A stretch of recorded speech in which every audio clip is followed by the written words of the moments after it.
13, zone Murale, zone 17 jusqu'à 16. Les enfants de près, on va l'année. Maintenant, circule, je pense. Ce soir, comme c'est la réunion de prière du mercredi soir, la salle est à peu près pleine, alors je pense qu'il faudrait peut-être mieux aller là-bas.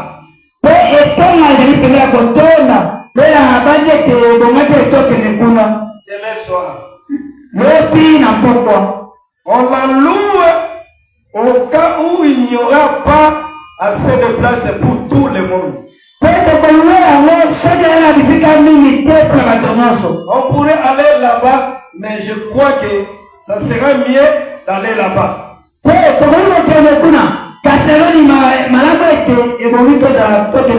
Vous n'en trouvez pas. Frère Nevi n'allez directement là-bas. Demain soir. Combien trouvent que c'est une bonne idée? Et là, vous aurez beaucoup de place. C'est déjà loué. C'est déjà payé par tes frais de l'ensemble ici.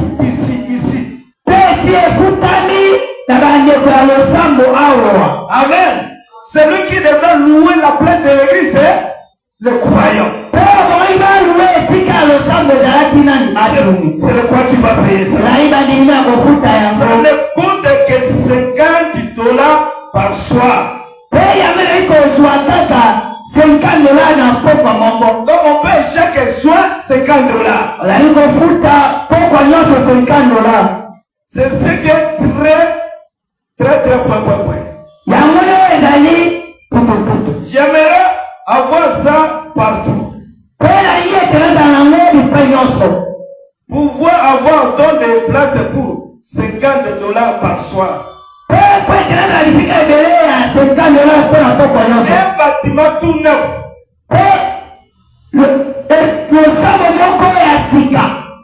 Une belle estrade. Bien sûr. Je pense bien qu'on va ramasser l'offrande.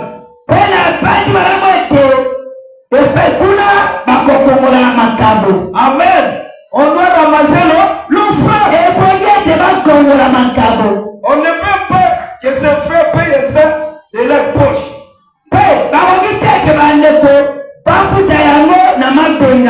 On va ramasser l'offrande. On va payer les remboursés. Amen.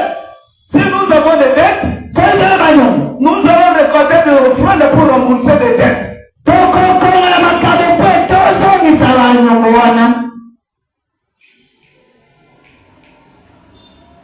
Mais quand les frères, quand les frères et tout sera couvert.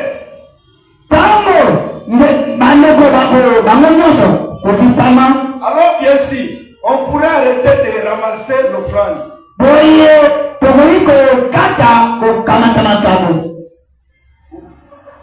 Ramasser. On pourrait arrêter de ramasser l'offrande. S'il y a des étrangers avec nous,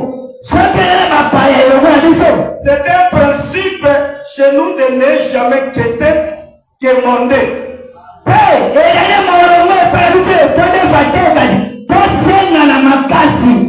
Soutenez l'argent des champs. On fait passer le plateau à l'offrande. Et c'est un geste religieux. Amen. Le fait de ramasser l'offrande, c'est un geste religieux. J'ai souvent essayé de ne même pas dire tout faire passer le plateau à l'offrande.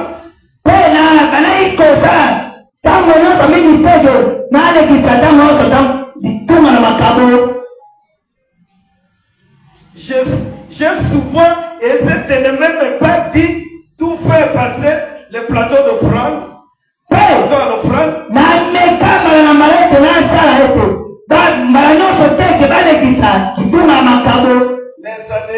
Mais ça ne marche pas. Voyez? Ce que donne, ça se fait partie de notre religion. Amen. Donc le fait de donner l'offrande, ça fait une partie de notre religion. C'est une partie de notre devoir.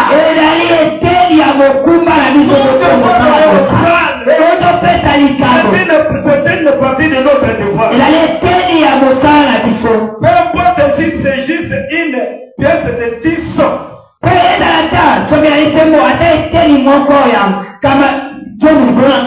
Quoi que ce soit, ou une pièce de sang. Vous vous souvenez? Un jour, Jésus a vu une veuve qui passait. Quand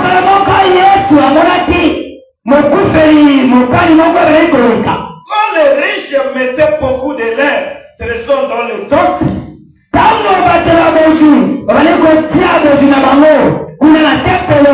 et cette femme est passée avec peut-être quelques enfants affamés à côté d'elle.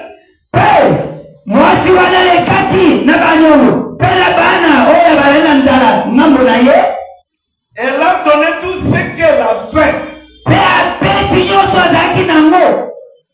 C'est une femme veuve pauvre, avait donné tout ce qu'elle avait.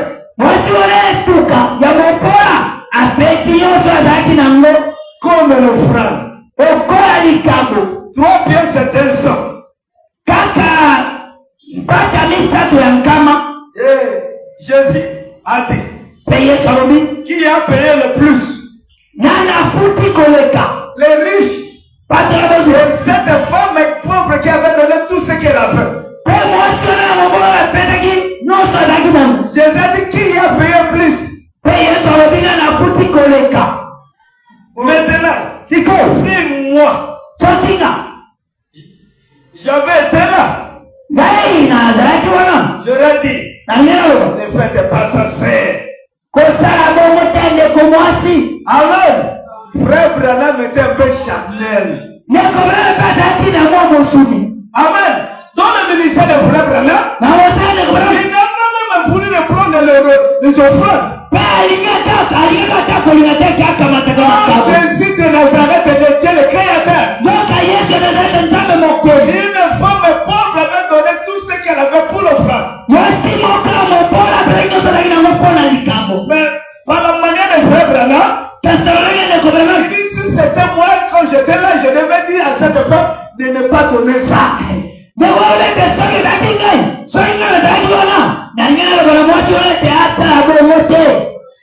Amen.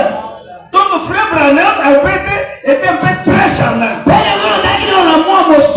Pour vous montrer que l'homme ne manquera jamais des erreurs. Donc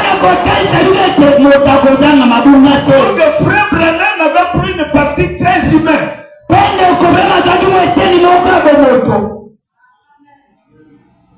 Amen. Amen. On écoute. On a assez d'argent. On a assez d'argent.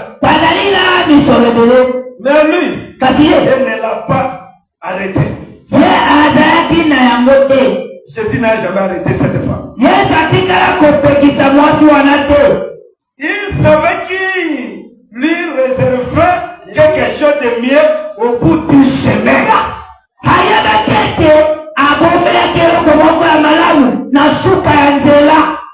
Au bout du chemin, cette femme sera récompensée. Alors, vous voyez, après tout, elle a vu une maison dans la gloire, vers laquelle elle allait. Et il ne l'a pas arrêté. Il a laissé mettre ses doigts sans parce qu'elle la tenait à le faire.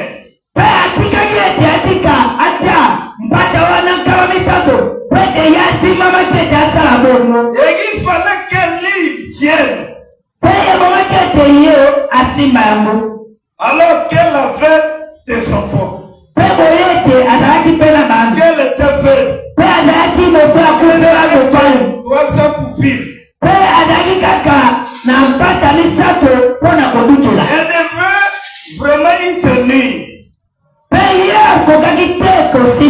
Alors vous voyez, quand les gens veulent donner, il faut leur donner l'occasion de le faire. Amen.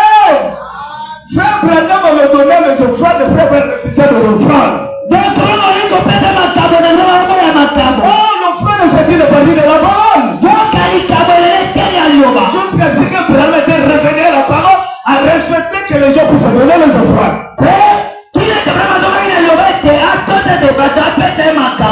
Frère Branham dit, quand les gens peuvent donner, il faut leur donner l'occasion de le faire.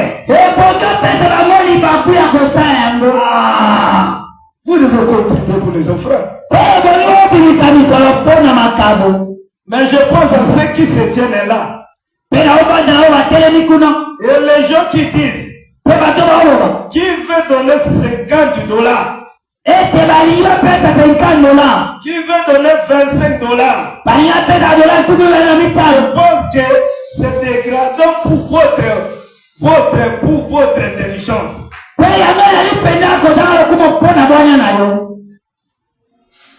Je pense que les gens comprennent qu'il faut de l'argent pour organiser des réunions.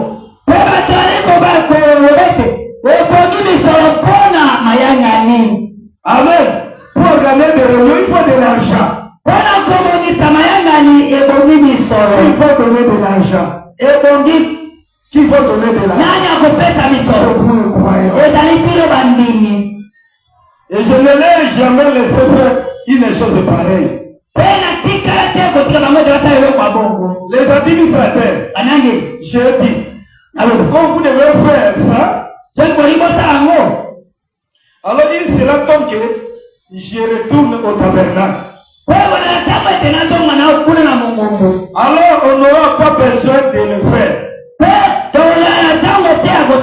Mais je crois vraiment qu'il faut faire passer le plateau à l'offrande pour que l'équipe soit complète.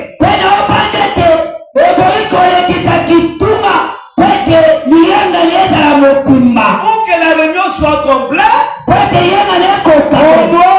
on doit ramasser l'offrande. Amen. Si vous ne donnez pas l'offrande, votre adoration est complète. Il faut apporter les offrandes. Ici, on apporte les offrandes de $50, $25.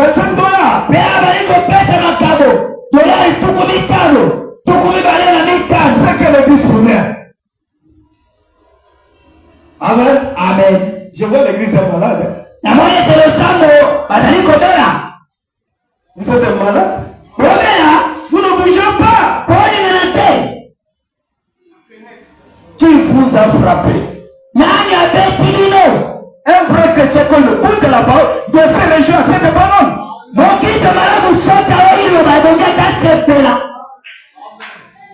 Quand vous ne donnez pas la dîme, votre réveil est complet.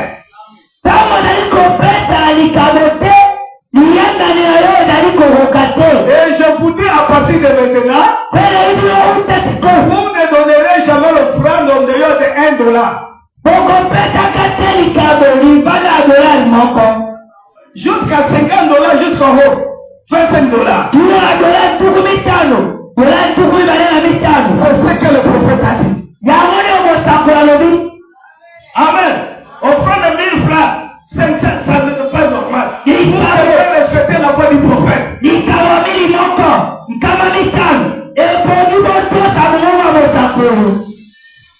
Amen. Je sais que chacun de vous a déjà préparé son offrande. Ça, 1000 francs.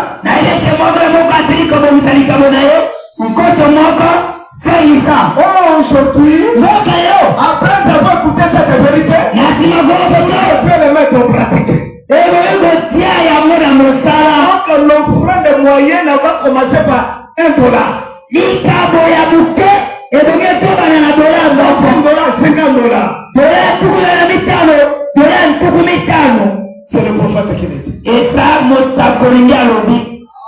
Amen. Vous savez, vous avez l'argent. Dans votre main, vous avez de l'argent là-bas. $1000, $500, mais vous venez si vous donnez le franc de 1000 francs. Est-ce que vous pensez que Dieu est content? Hein? Cette femme veuve avait donné ce qu'elle a fait.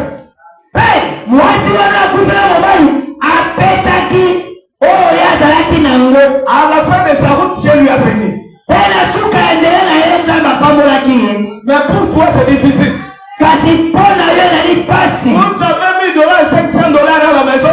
Vous donnez le franc ici, 1000 francs, 500.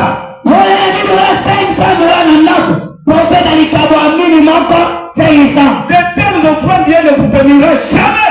Parce que Dieu nous connaît de plus que nous-mêmes. Il faut respecter la parole. La Bible dit, ce que nous recevons, c'est ce que l'Éternel nous a donné, nous devons lui restituer. Toi qui n'as pas l'argent, celui qui t'a donné l'argent, c'est Dieu. Vous recevez, il vous a donné, vous devez lui restituer. À ce moment-là, on va faire un jeu de redonner, c'est ça ce qu'on doit faire. Si vous êtes bloqué, c'est toi-même qui s'est bloqué. Quand Dieu vous a ouvert les portes, quand vous a donné de l'argent, vous avez fait des besoins, vous avez fait des projets, tu as consommé ton argent, et tu n'as jamais restitué à Dieu. Tout est bloqué. Oh, je vois, hein? Les sorciers, mon père, ma mère, mes enfants sont devenus des sorciers. Toi-même, tu es le premier sorcier. Celui qui t'avait donné cet argent, c'est Dieu. Dieu a fermé la porte pour Dieu. Et Dieu n'est pas satisfait dans le sens. Dieu n'avance pas. Tu seras coupable.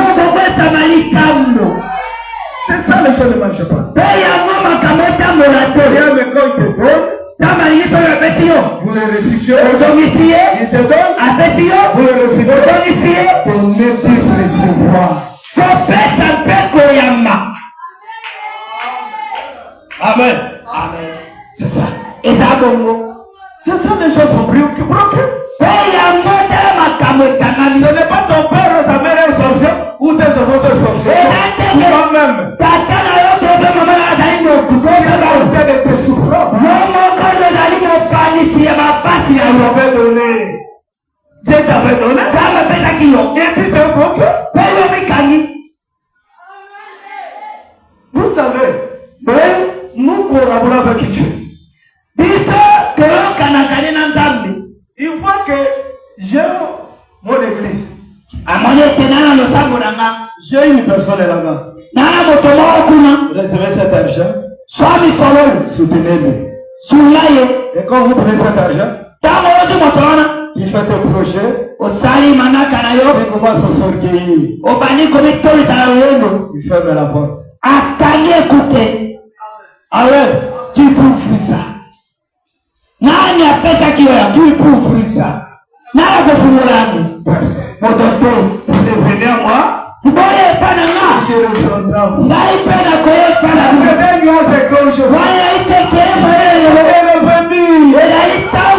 Que tu sois béni. Amen. L'erreur, je vais de l'église. Pourquoi vous êtes bloqué? Vous regardez non. Si je donne la Bible, je vais enrichir le pasteur avec sa famille. Ce n'est pas ça. Cet argent, on vous a donné pour s'occuper de lui. Et c'est son fond. La Bible dit, la dîme et l'offrande était donnée pour la famille de Lévi.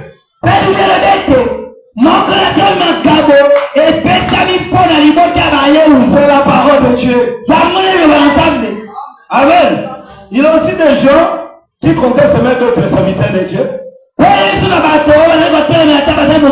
S'il a son fils, il a un ministère, il lui donne l'église, ça devient l'église familiale. Et comme les femmes de la liberté, même vous n'avez pas les Saint-Esprit. La famille de Lévi, c'est la famille d'Aaron. La famille de Lévi, ils étaient uniquement pour manger le dîme et travailler dans la terre d'assignation. Amen. Alors si son fils a un ministère, il est capable de l'arrêter de quelle critique. On ne donne pas la responsabilité d'une église si quelqu'un n'a pas le ministère ou la capacité d'être un pasteur.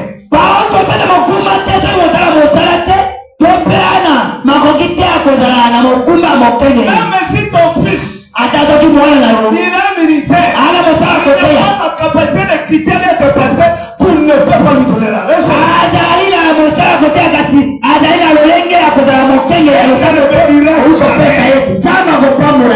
Mais si quelqu'un a la capacité, alors c'est mon malin, il va le faire. C'est le nom de Dieu. Amen. On ne peut pas donner la responsabilité d'une église à une personne qui n'a pas de ministère et qui n'a pas de critères d'être un pasteur.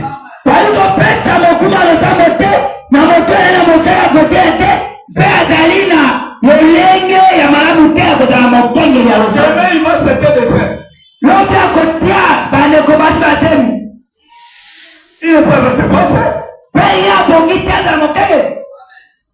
Comment te le faire avec qu'il est froid? Alors comment ça tombe être pasteur? Ça ne peut pas se faire. Et une fois compris le critère de Timothée 3. Amen. Même les enfants de pasteurs, on doit les poursuivre. Ça c'est la parole. Nous les enfants du pasteur, on ne nous respecte pas. Comment vous respectez? Il n'y a pas de critère de vous respecter. Mais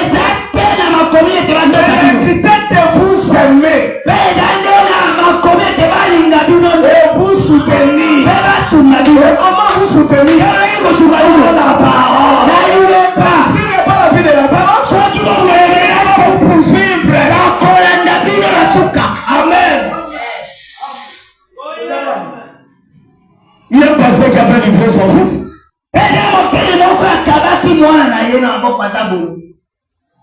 Dans l'Hébreu chapitre 7.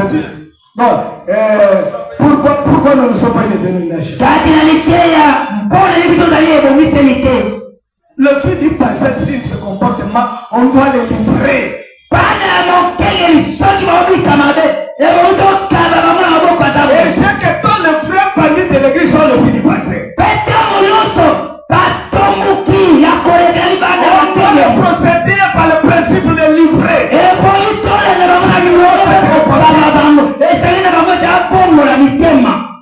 Vous devez être modèle.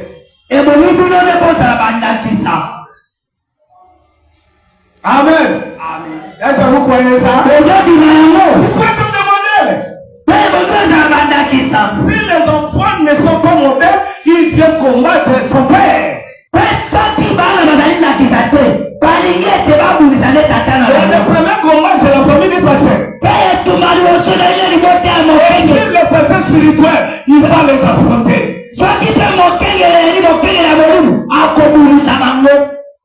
Amen. Parce que notre devoir, c'est garder la pureté du message.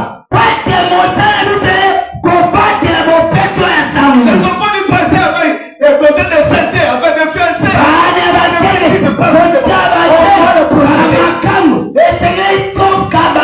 L'église ouvre le chien.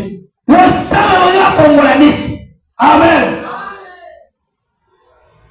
Là, vous mangez. Vous êtes dans la famille de Lévi. Vous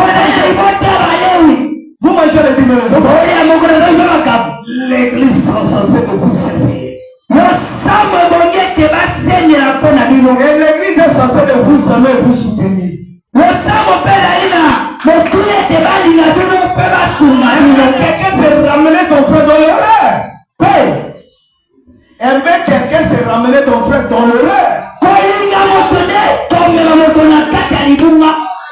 Ça c'est mettre ton frère. Parce qu'il aurait pas fini pasteur, mais il va pas faire comme ça. Mais toi tu es païen. Il n'y a pas de compromission dans le message. Moi si tu me vois dans le rêve, je suis ton frère. Tu vas me ramener. Je suis ton frère. Je ne manquerai jamais des erreurs. Et ta qui meurt. Est-ce que vous croyez ça? Je n'écoute pas des amens.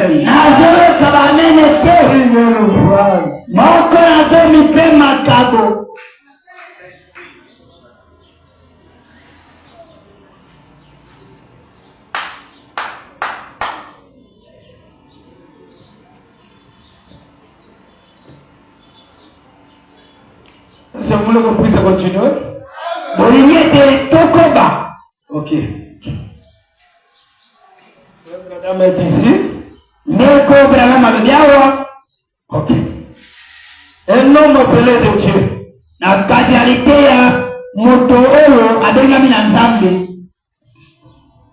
Je vais répéter cette écriture.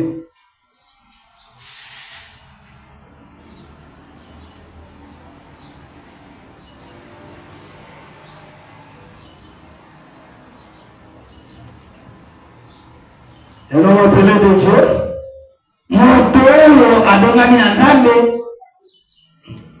Paragraphe 4.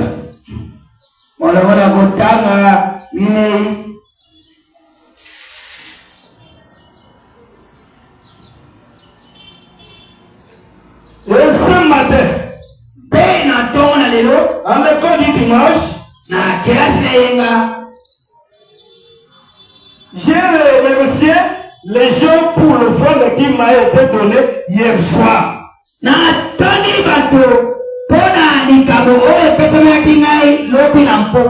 voudrais remercier les gens qui m'ont donné le fond le soir.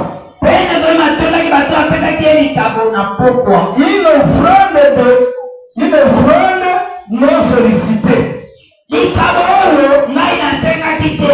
Franchement, j'avais dit au pasteur ici, à notre bien-aimé pasteur Frénéville.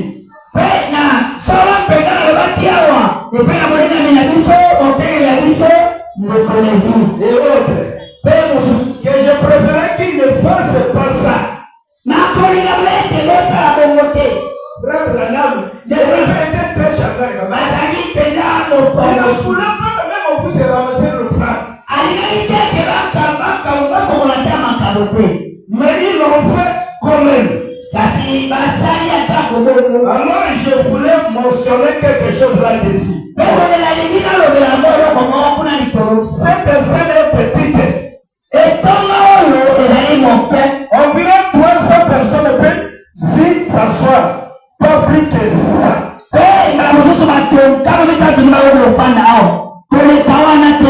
Je ne pense pas. Et l'offrande a été donnée $324.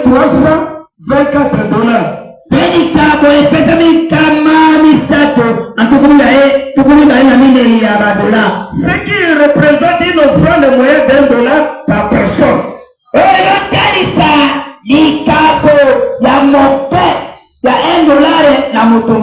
Donc l'offrande, on n'est pas le nombre de croyants qui est assis dans le banc.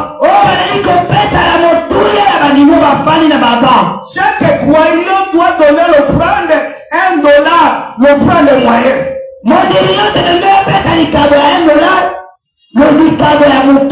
Chaque croyant. Est-ce qu'il y a des gens qui voient le message de Frère Branham? Je veux voir les mains.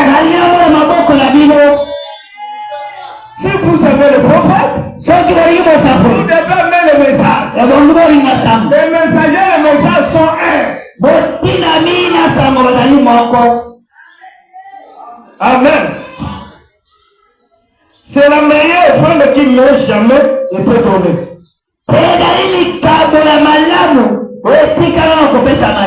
De toute ma vie. Considérons le nombre de personnes. Généralement, les moyennes seraient d'environ 2400 par personne.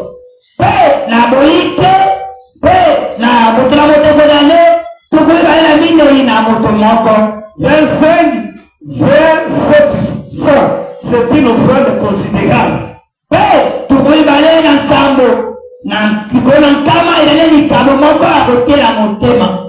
Amen. Amen. C'est l'offrande considérable. 2500 par personne. Mais dans ce cas-ci, on peut donner l'offrande de $25. 2700 de dollars. C'est une offrande considérable. Amen. L'offrande considérable de $25. Ou 2700. C'est l'offrande considérable. Est-ce que vous suivez ça? L'offrande considérable. Par personne. Mais dans ce cas-ci, l'offrande moyenne était d'environ $1 par personne. Donc quand les gens donnent $1, c'est ça l'offrande moyenne. Et appréciez vraiment beaucoup cela. Amen. Amen. Est-ce que vous croyez ça? Donc l'offrande ici doit changer la méthode. Parce que Frère Branham dit, quand les enfants du vrai marché, suivant la conduite de la colonne de feu. Tant que la colonne de feu se déplace, tant que les enfants de Dieu, Israël doivent se déplacer. Et notre colonne de feu, Amen. La colonne de feu déplacée, l'offrande c'est $25. Moyenne c'est combien? $1 par chacun. Et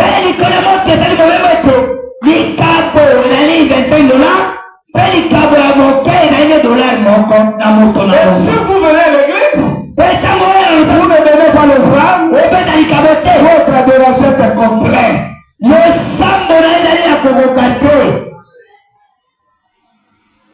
Est-ce que vous suivez ça? Amen. Ok.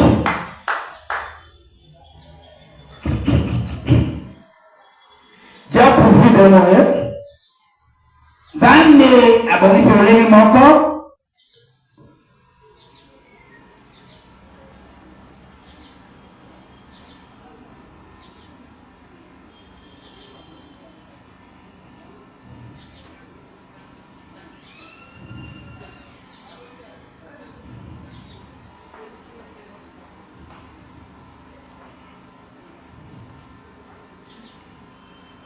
Dieu a pourvu des moyens. On va commencer par le verset 4. Aussi juste au moment où j'entre tout à l'heure, mon frère Billy et quelques personnes qui se tenaient là, on a eu un monde qu'ils ont recueilli assez de fonds.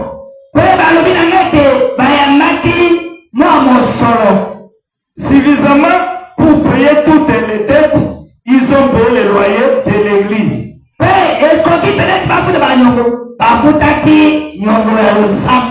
Est-ce que vous savez que payer le loyer c'est une partie de la parole?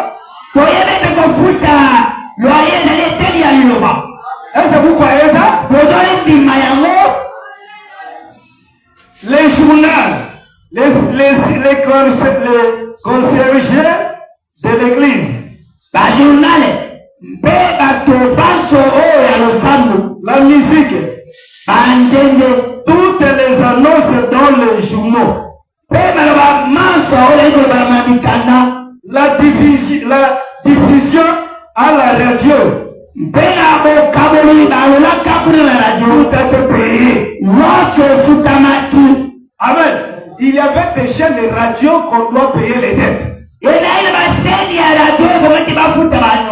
Nous devons recevoir encore des radios.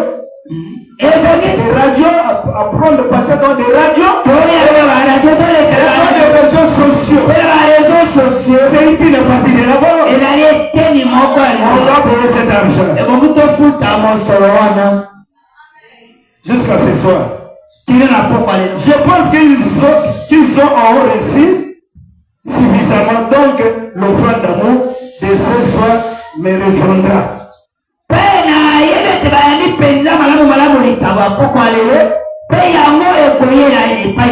À ce sujet, comme vous le savez, j'ai toujours essayé de garder une bonne réputation par rapport à l'argent.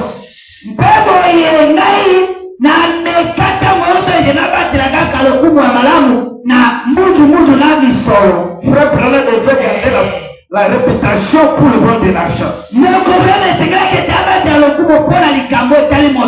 Nous ne faisons pas cela. Et s'il n'y a pas assez pour subvenir à tous ces besoins, alors je les prélève de mon offrande d'amour.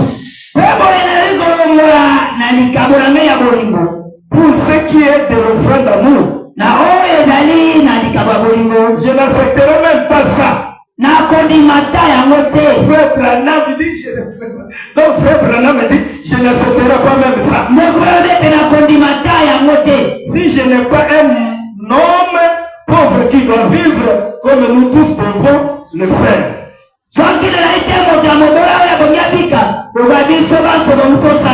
Si je pouvais tenir ces réunions d'un bout à l'autre, 10 peu tout en travaillant.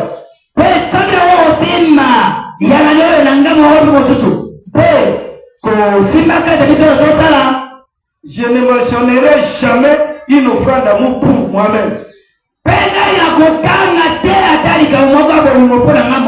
Tout ce que nous demandons, c'est que les dépenses soient payées. Les dépenses soient payées. Et ce n'est pas qu'à Louisville. C'est ce que nous faisons partout dans le monde. Et aussi longtemps que je vivrai, que Dieu me viendra en aide, ça ne restera comme ça. Ce n'est pas l'argent. Je ne cherche pas l'argent. J'essaie d'amener les gens à croire au Seigneur Jésus-Christ. Pour les guérissons. Amen. La mission de Frère Branham, pour l'argent, c'est le mal. Pour l'argent, c'est pour amener les gens en Christ. Les gens doivent se repentir. Les gens doivent vivre la parole. Ne pas me donner les dîmes. Si vous ne croyez pas la parole, si vous ne voulez pas vivre Jésus, je ne serai pas satisfait. Je ne serai pas satisfait.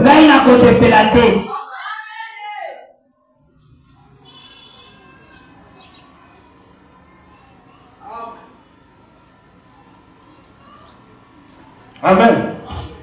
Écoutez. Faut-il? Vous allez voir Platon de France de dire ici vite.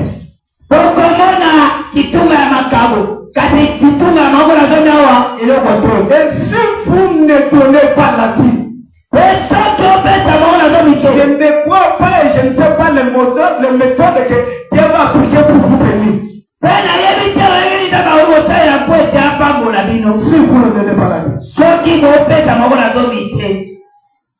Et tout. Que vous avez versé la semaine dernière. Faut dire le tout que vous avez versé la semaine dernière.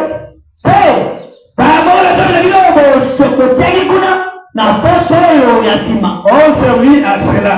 Et d'habitude, le dimanche soir, ou le dernier soir de la série des réunions, peu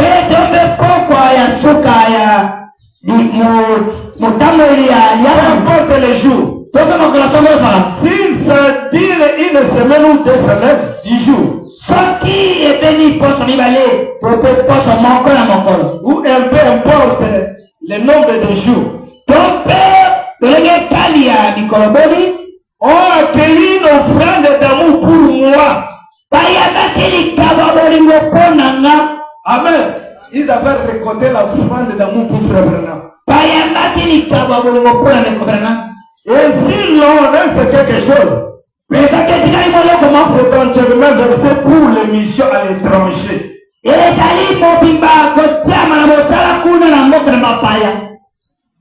S'il reste quelque chose, c'est entièrement versé pour les missions à l'étranger. Peut-être que mon secrétaire et les autres qui s'occupent de l'argent, nous sommes assis ici en ce moment. Il y a ma femme et les autres. Ils savent que c'est la vérité. Le Dieu tout-puissant, il est notre juge. C'est que c'est vrai. Et c'est donc que nous vous remercions pour tout ce que vous avez fait.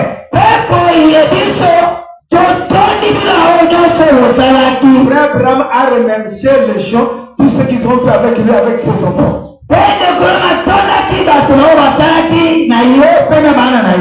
On a peut-être les offrandes. Amen. Vous au prêche, les gens ont tenu dormir. Le diable est venu vous tourmenter. Vous savez le diable, c'est qu'après cette enseignement, Dieu va vous bénir. Écoutez dans votre cœur. Je vous dis, restez toujours calme. Endoucez votre cœur. On lui dit, mais les offrandes. Mon frère, ma soeur, vous mourrez pauvre. Un grand secret, vous devez lever le défi. Prenez la grille. Si vous ne recevez la malédiction en abondance, appelez-moi le prophète Abraham et le prophète. La dîme, c'est de voir que tout chrétien. Vous aurez la malédiction au-delà de toutes les mesures. Amen.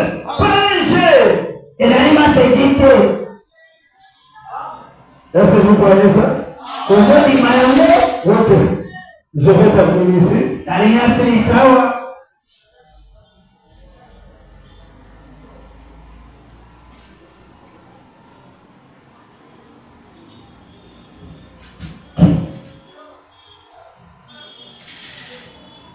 C'est la vie du prophète de Jésus.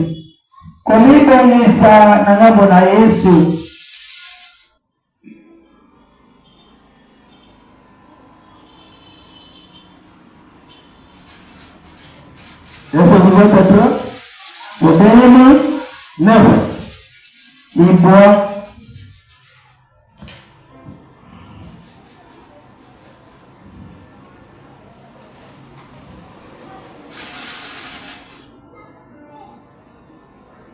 Les gens vont souffrir, hein? Parce qu'il n'y a pas de gens qui vont aller descendre.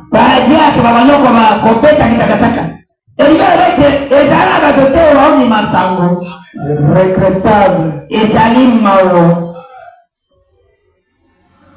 Nous avons organisé paragraphe 9.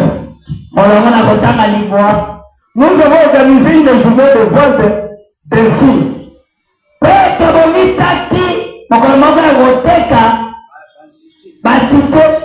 Amen. D'insi. Il est bon. Photo de Flavenab. Photo de gouvernement. Le photo de Hoffman. Photo de Hoffman. Le photo de votre président. Photo de mon père Nabilo. Photo de la mec photographiée. Photo de on va vendre ça. Et vous allez acheter ça. Les administrateurs vont imprimer. Chaque croix doit avoir ce signe dans sa maison. Je vous donne un mois. Chaque croix doit avoir le Hoffman dans sa maison et photo de l'âge et loué. Photo à monde penalipata le photo de ton pasteur. Pena photo à mon photographie. Pena le photo vraiment du photo. Je veux le voir après moi dans ta maison. Na lingira muda wo na sima sana mo na ndako. Votre boutique. Na boutique na yo. Vous savez frère Branham? Oui le grand. Un jour tu veux voyager? Mon grand va te faire le matin de prier le Seigneur. A dit photo pour moi ne pas abonner le coro. Amen. Il le faisait. Ce sont des signes surnaturels. Et d'ailleurs, il est écrit dans ta maison. Votre boutique. La boutique.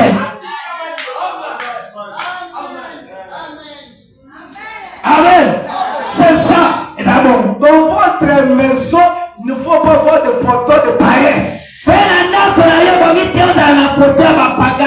Non. Il faut mettre des signes surnaturels.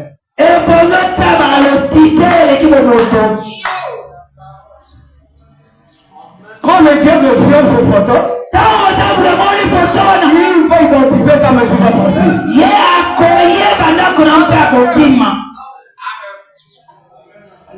Amen. D'abord, nous avons prié et demandé au Seigneur.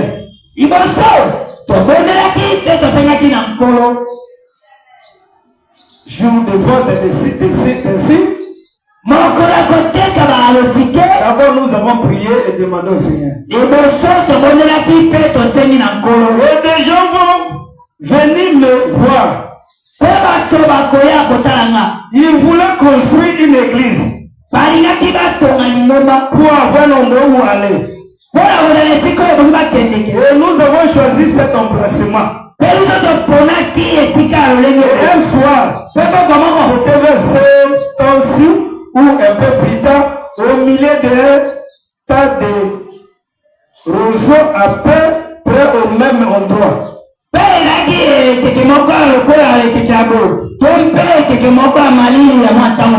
S'il y avait de l'eau dans le fossé, vraiment, comme un genre de potoir.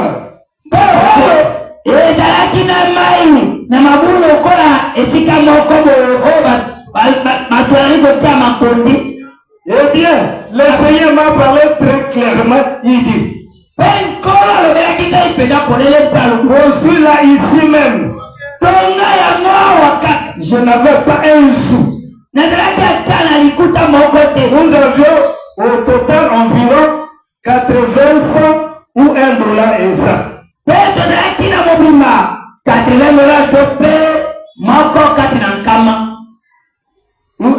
et ça.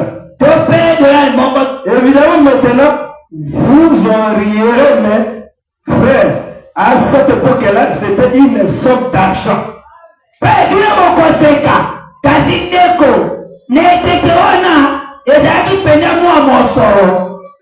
Amen.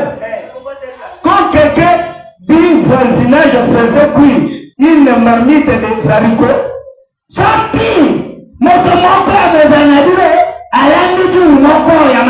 on faisait venir voisins qui n'avaient rien mangé depuis 2 ou 3 jours.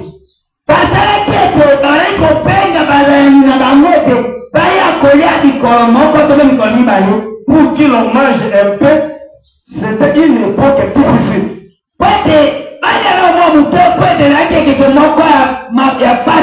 On a passé dans l'étape difficile. que le voisin puisse venir manger dans une marmite. Dans les crises. Branham te donnera que tu deviens riche. Donc, Frère Branham a dit, le commencement était toujours difficile. Amen. Mais il y aura un jour, il va vous récompenser ce que vous avez fait pour Dieu. Ne reculez pas. Avancez. Quoi que les difficultés, Dieu vous bénira. Beaucoup de jeunes n'ont jamais connu ça. C'était des temps difficiles. J'ai connu l'époque où, en faisant ce qu'il est dans cette église, un plateau à offrande 2 fois ou 3 fois.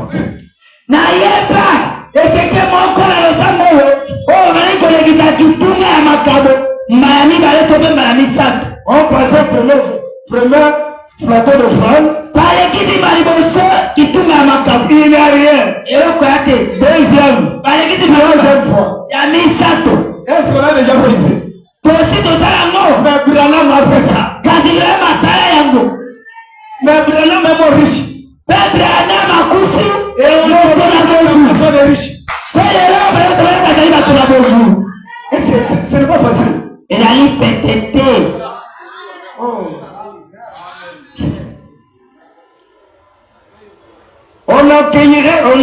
On accueillait 30 gens dans une salle à Gipleine.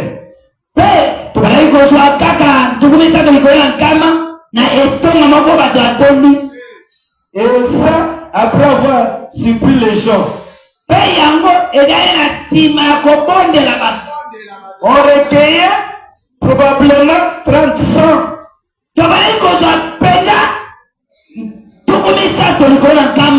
C'est une bonne offrande.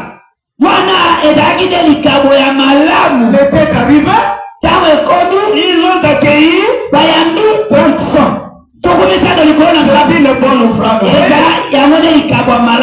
L'été était vraiment dur. Est-ce que les gens critiquaient Branham? Hein? C'est le temps dur. Amen. Nous devons recevoir le pas du prophète. C'est ça le vrai jour. Comment des riches ici? Dieu a préparé des riches ici. On va les récompenser. L'évangile. Tes voix, ne retirez pas. Avancez à soutenir la parole. Dieu vous bénira. Il ne peut pas rester avec une tête d'une personne. Il va vous payer.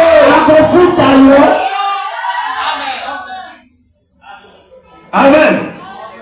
Bon, ça ne marche pas. Non. Avancez, frère.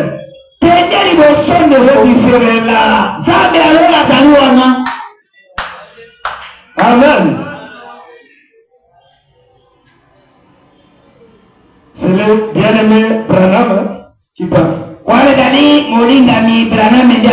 est trompé d'avoir un son confus.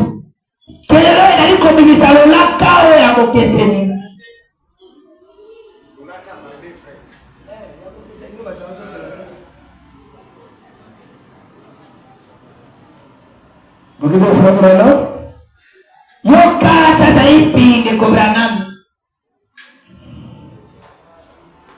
Est-ce que vous êtes prêts? Écoutez. Alors, on va les 24 à 25. Donc, des gens font des contributions. La contribution, c'est la parole. Est-ce que vous suivez ça? Il y a des contributions. Par exemple, nous faisons une campagne. Et les gens savent simplement que je m'appelle William Branham. Il faut un chèque pour des dépenses. Les gens font un chèque pour les dépenses. Le ministre s'occupe. Je n'ai jamais pris une offrande de ma vie. Et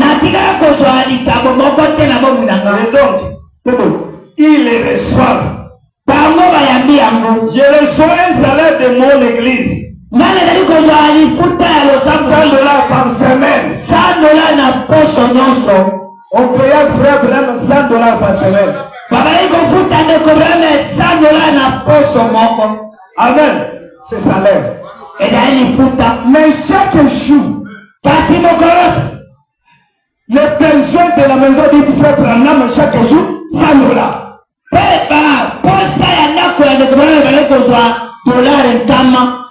Mais chaque semaine, on nous payait $100.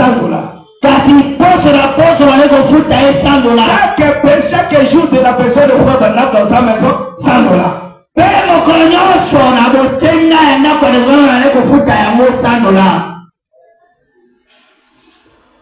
Et cette offrande, mais chacun d'eux, vous voyez, qui mettait dans le compte. Le lendemain, la personne qui était à la tête du comité de finances venait et disait,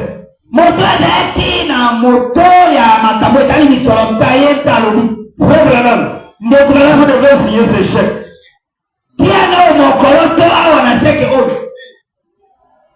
Eh bien, je l'ai signé simplement. Il les encaissait. Ils ont donc passé tout ça au peigne fin et ils ont vu que je n'ai jamais dépensé un seul jour de cet argent pour moi.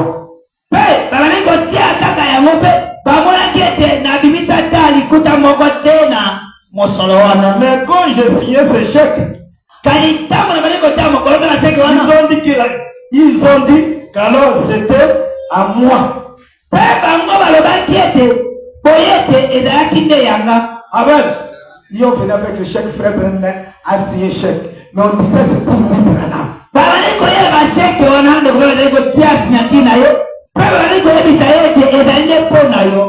Que les gens me les donnaient. Le frère Branham, on le donnait des chèques et des chèques. Puis je les donnais à l'église. Oh là là! Oh là là! Amen! On a donné frère des chèques, des chèques. Il va donner à l'église. Ce n'est pas l'église qui va décider frère Branham, c'est frère Branham qui tourne à l'église. Parce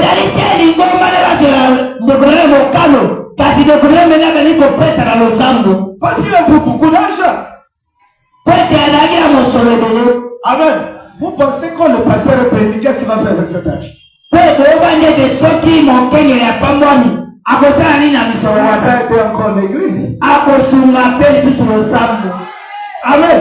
Et je vous dis, ça y est des secrets. Je souffre dans cette église. Je fais le nécessaire pour les autres. Je ne peux pas vous le dire, mais je donne aux autres. Je le fais. Mais quand j'ai des chèques,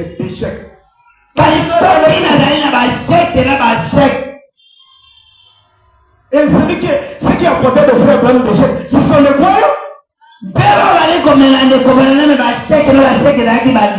Que Dieu bénisse. Nous avons gagné du corps.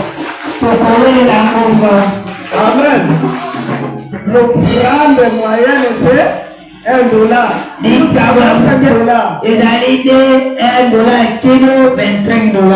Mais le franc de 100 000 francs n'existe pas sur notre provenance. Et quand vous avez 1000 francs, et vous avez gâté au canal de Kobranam.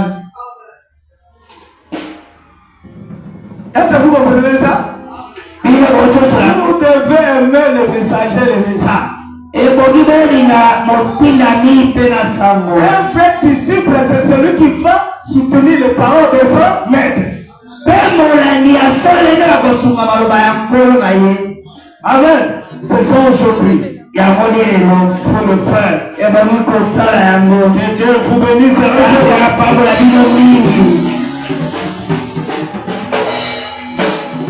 Debout, nous allons prier le Seigneur.